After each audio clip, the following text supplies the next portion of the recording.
To encourage feeding and effective feeding for that matter, always pay attention to chopping sizes of your feeds.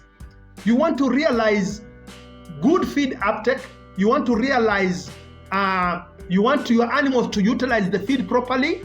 Pay attention to the sizes that you are chopping.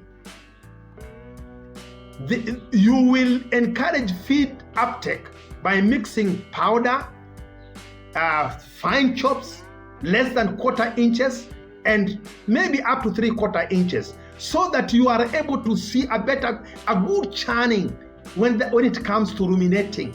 The animal will be able to regurgitate and churn it and mix it properly with saliva and all that, so that you get to realize very effective feed utilization.